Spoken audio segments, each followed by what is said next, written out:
In this video, I have to finish the game without letting a single Pokemon die. The instant I lose a Pokemon, the video ends. Can I beat Pokemon Black 2's challenge mode without letting a single Pokemon die? No items in battle, nuzlocke rules, set mode, no second chances. The game is beaten when I defeat Iris, the champion. Also, only a very small percentage of my viewers are actually subscribed. I'd first like to thank you all for getting this channel to 1,000 subscribers. The support has been amazing and I am extremely thankful. If you'd like to see that number go even higher and you enjoyed this video, consider subscribing. It's free and you're always able to change your mind if you don't like what you're seeing. This is Pokemon, but the video ends when a Pokemon dies. Our rival is Among Us. The starter I chose was Tepig. Its firefighting typing offered more throughout the entire game, and there are other water type Pokemon that are just better than Samurai. Though my rival's level was higher thanks to challenge mode, I won the first rival battle pretty easily. Among Us. In the next rival battle, City the Pidove just quick attacked Oshawott down, allowing me to challenge the first gym. If I even lose one Pokemon, the entire video is over. So you better be looking at the video. You better be looking at the bar right now and see that I just lose here. For gyms, I also have a rule added that doesn't allow me to level higher than the gym's ace Pokemon, unless I gain a level while in that gym. My game plan for the first gym of Aspertia City was to use everyone well so that I did not lose to Lillipup, the ace Pokemon on Sharon's team.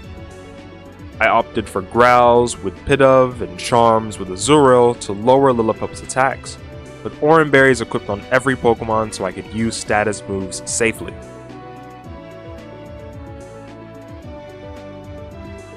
Afterwards, I go for a few Tail Whips with Tepig, so that my tackles easily clean up Lillipup.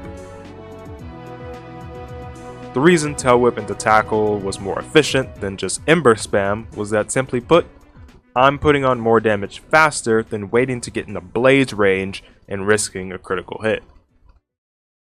Sharon's Pidove had the potential to be annoying as my entire team was weakened, but Aqua's Charm shut it down relatively quickly. I won. Afterwards, I made it to Verbank City.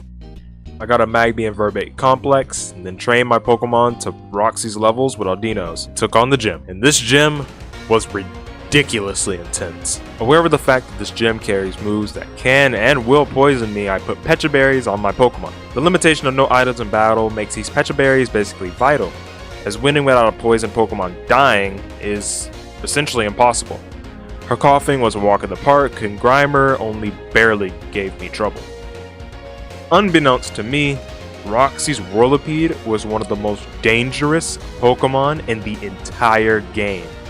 It gets crazy.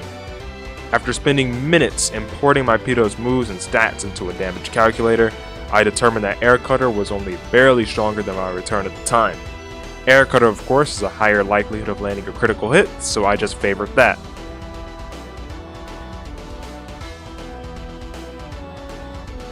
I luckily roost on a Protect and follow up with Air Cutter, but I didn't find any more lucky breaks. Yet.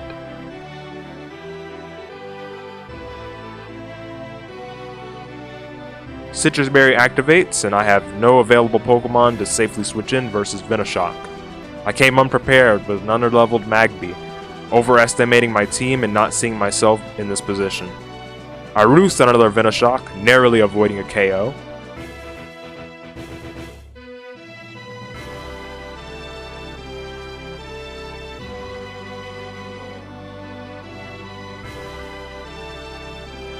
In range of a critical hit, I go for another roost.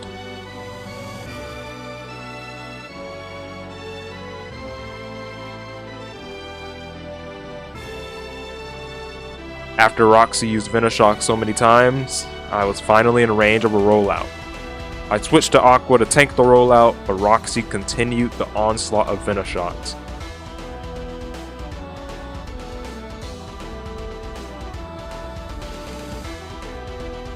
And then, it's gonna crit me. It's gonna crit me. Not quite. Okay. I just barely survived with 4 HP.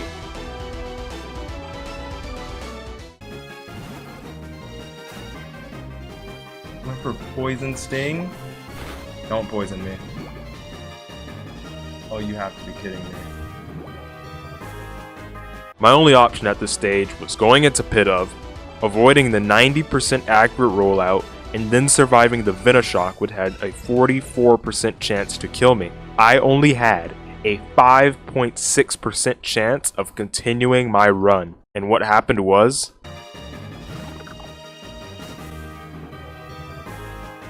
We dodged. Okay, alright, we just gotta go with the other plan. Of just not getting hit by this 44% roll. Is that it? Don't tell me you have another super potion. Don't tell me you have another super potion. Let's go! Wait, no. Oh no! What a horrible turn of events. Let's go, man. Oh my god. What a gym battle, dude. Team Plasma appeared, and Team Plasma lost. It was time for Castelia City. I picked up some good items in this place in nearby areas like the Expeciaire. Sand Isle was thankfully my encounter for Route 4. So good. We waxed Team Plasma in the sewers. Pig Knight demolished Berg, the leader of Castelia City. At the Relic Castle, I fought a Sigilif and...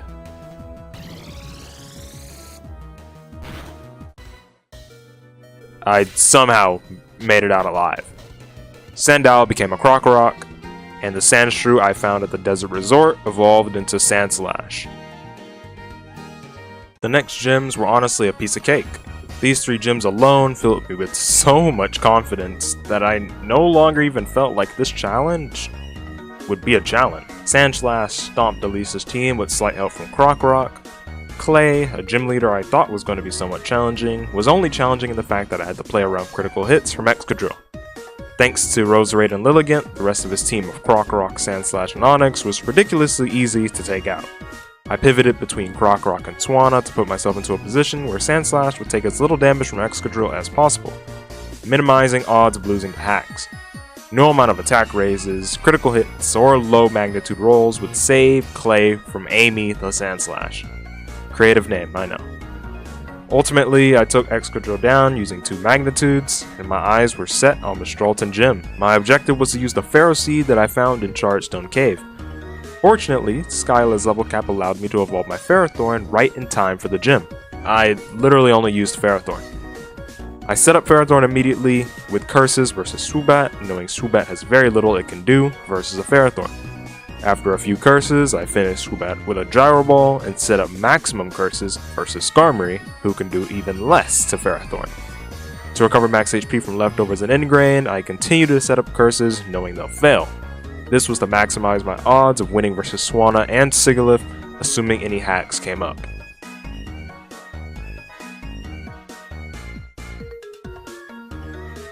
I explored the Reversal Mountain with Bianca for like 5 minutes before finding Cobalion and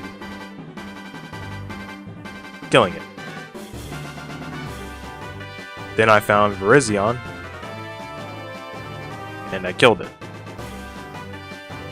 Then I ran into Drayden. I don't think he liked me killing Cobalion and Virizion. I didn't know about the true power of Altaria. And it didn't know about Blaze either, which allowed Flamethrower to KO it there. Haxorus was ultimately no match for Ferrothorn, even with boosts, thanks to a Feather Dance from Unfezant.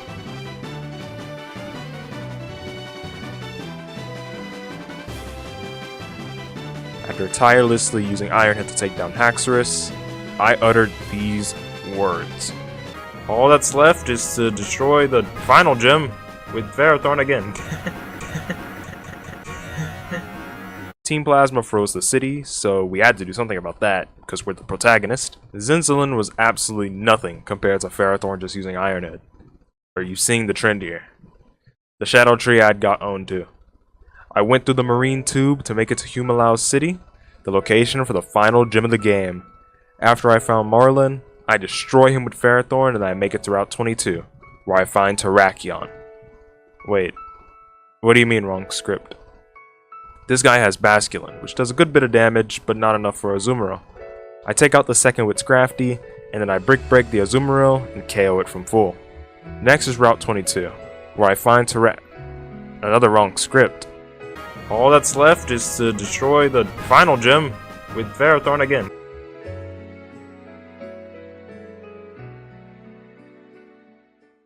Oh, nice going, me.